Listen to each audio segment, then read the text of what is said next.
the diaspora of these people happened at different occasions. They've had a history of problems with their neighbors. The Judean people had problems with the Egyptians. They had problems with the people from Babylon, okay, Babylonians. Okay. Now, the Babylonians were probably terrible people for the Judeans, and the Judeans were probably terrible people for the Babylonians. In most cases of problems, okay, it's a part of each culture that causes a problem. So we can't say everybody there, okay? But ironically, these people have had problems from the beginning, and this is then justified by the Bible and the Promised Land. But who wrote that book? Who were those people? Anyway,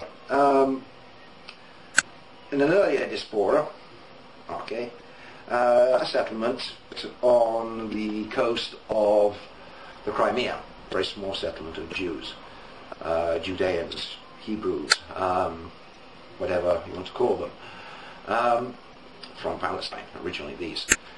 The Crimea, okay, peninsula from the Black Sea. And around there was a kingdom, or a kingdom expanded, okay, the Khazarian kingdom. Historical fact, look it up. A lot of people, oh no, it's not true, the people exist, okay. People existed, noted from 600, okay, to 1100, more or less in that bracket. Then they sort of disappeared. But they did a lot of trade with the Byzantines, especially in men.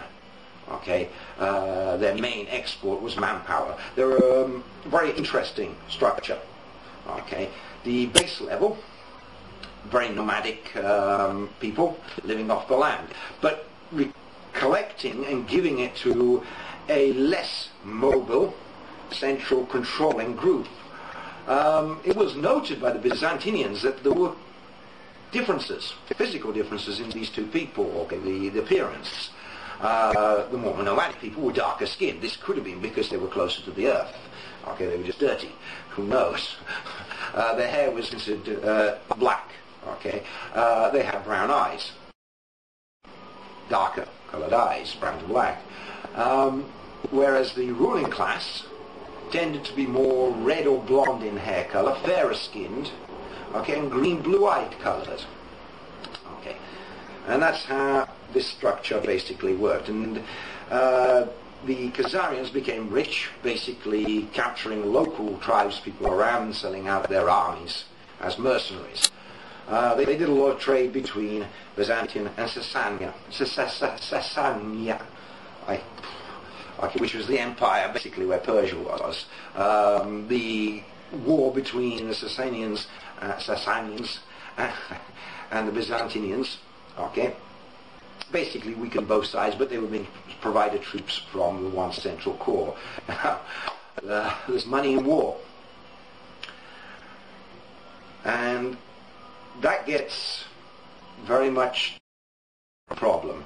There's money in war, and war and money. So I don't want to go back, leave Israel completely. I will come back there. I'm just going to concentrate on these two groups. The first Palestinian group, as I said, with the diaspora, went into Western Europe via either the North African coast or following the Mediterranean around. Okay, it settles in Spain, problems in Spain. Now, England